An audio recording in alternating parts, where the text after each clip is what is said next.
I'm Gareth from the Parabol growth team, and I'm joined by Matt Krick, who's our lead developer here. We're going to talk a bit about Parabol and building in public, and a little bit about our equity for effort program for any developers who are interested in really getting involved with Parabol. So I've been with Parabol for just 1 year. Matt's been here since almost the very beginning. Matt, how long is it exactly? Oh gosh, about 5 years, a little bit more. Cool. And so all that time, Parabol has been building in public, and one of the real sort of artifacts that Parabol puts out every week is something called Friday Ship, which is where we document our journey for the public. We publish our metrics and give everyone an update on basically what we're up to. And Matt, I know we reached our 250th Friday Ship just last week. So that's 5 years of building in public. And I know the topic's very hot right now. So it'd be really interesting to find out or learn a bit more about why Parabol decided to build in public 5 years ago already. Yeah, for me, strictly speaking about the code base, I did it for purely selfish reasons, right?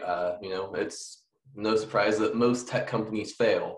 And I didn't really want to invest a year of my life with nothing to show for it, right? You join a company, you work your butt off, and then at the end of it, it just collapses, right? So I thought this was a great little hedge because I could build something in public, and then if the company didn't get funded, then hey, I could show future employers, this is what I'm capable of. Look, I built this thing, and it's something that I could carry around with me and put on my resume. So that was the initial reason. But then as a side benefit, I realized, well, this is also forcing me to write very clean code because the open source community can be brutal at times. They want to make sure that you write everything just as it should be. And if not, they'll let you know.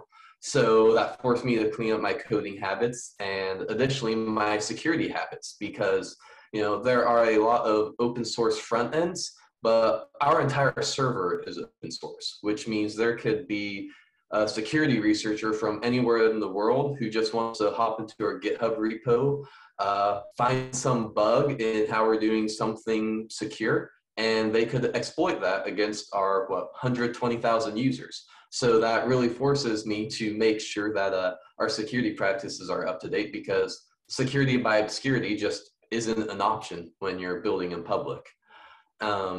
And then, as we grew, I realized that it was really helpful for attracting developers as well, because there's no worse feeling as a developer than accepting a job and on day one, you just get this legacy code base that is terrible, right? It just makes you want to quit on your first day because it's so bad.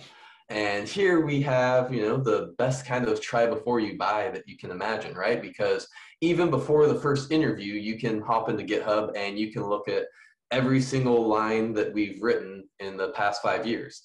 And not just code, you can see our backlog, you can see our product map, you can see our code reviews, So if you think that the manager might be a jerk, you can see how that manager did past code reviews and you can say, oh yeah, okay, that makes sense. Or no, they're terribly mean to their employees. I don't want to work for him, right?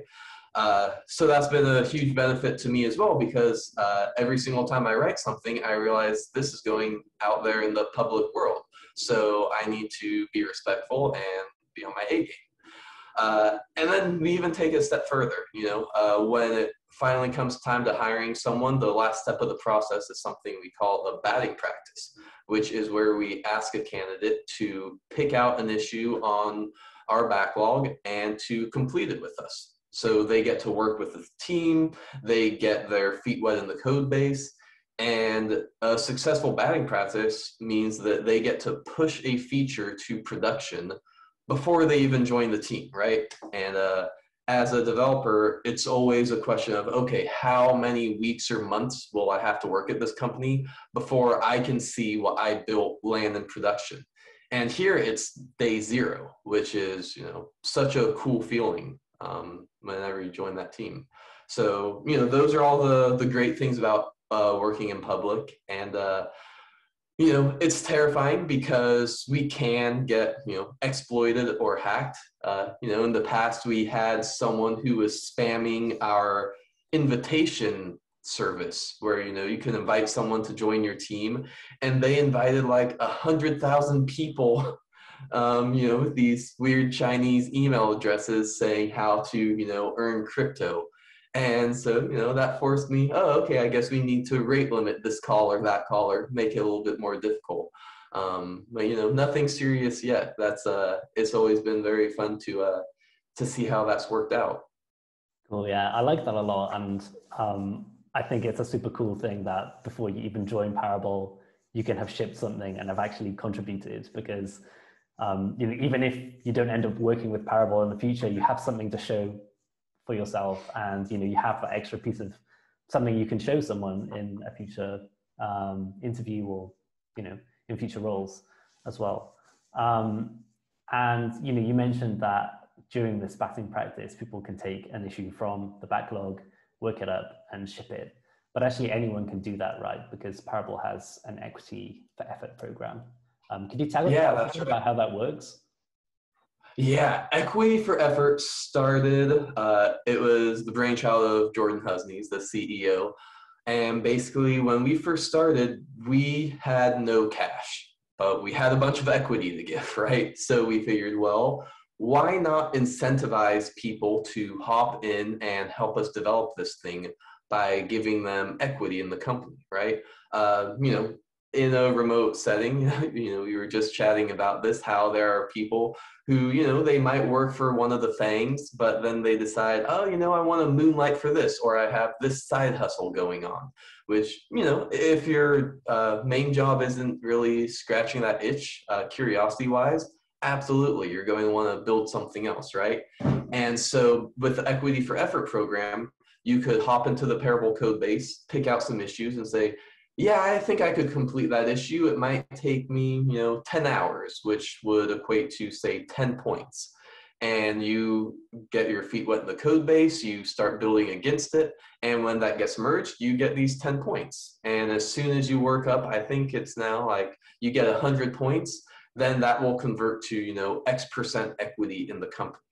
And that's really great because, if you're a junior developer, not only do you have this thing that you can put on your resume saying, hey, these are the pull requests that I made up against this public repo, but, hey, here's some equity I have in the company. So, if you want to invest in a startup, but you don't have the capital to do it, well, you can do it with your code instead, which is a pretty cool idea. Yeah, that's great. And if people wanted to get involved in that and have a look at those items that are up for bidding, how could they do that? Yeah, the easiest way is to just go to our GitHub repository. That is just github.com/parabolinc/parabol. And then we have a project called Equity for Effort, where we put items that we think will look good. And, they're easy enough to do, great for a first timer to get their feet wet. And from there, those are some suggested items, but really anything's on the table. If you play around with the app and you find a bug, then create an issue, point it, and then we'll approve it. You can go get started on that. Cool. That sounds great. And I know that Parabol is hiring a lot right now. We just raised a Series A round with Microsoft and bringing more devs onto the team. Maybe you can tell us a bit about what it's like on the inside working in Parabol. I mean, fully remote distributed company, been working remotely since the very beginning. What's the kind of experience as a developer working in Parabol? Yeah, like you said, we've been fully remote for 5 years. So, thankfully we've learned a few things along the way where, we're not making those first timer mistakes of, creepy things that watch you work and take periodic screenshots, right? The main thing about working remotely is it's trust first, right? Chances are we'll hire someone before we even meet them, which means we have to give them all the trust in the world. We literally hand them the environment variable keys to production before we even meet them, right? And so that trust means, wow, they trust me, I better step my game up. And from there, let's see. I'd say it starts with the interviewing, because interviewing for developers is just terribly broken. Back when I was interviewing for a few of the larger companies out there, the recruiters would ask me these kind of basic trivia questions, like the difference between apply and call in JavaScript, or, how do you write a bubble sort? Can you please do it on the whiteboard in 2 minutes? And when it comes down to it, those aren't really great tests on how to find a competent developer, right? Because what you're testing against is someone who can Google very well and very quickly and then memorize everything they Googled for that interview. So you end up hiring great interviewers, but not necessarily great developers.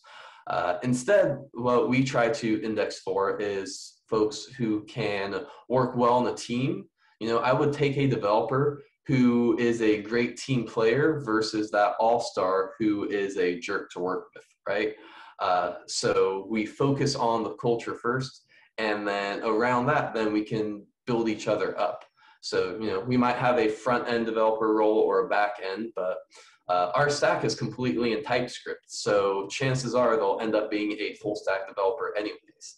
And along with that, it's always great to have a good understanding of how every piece of the stack works.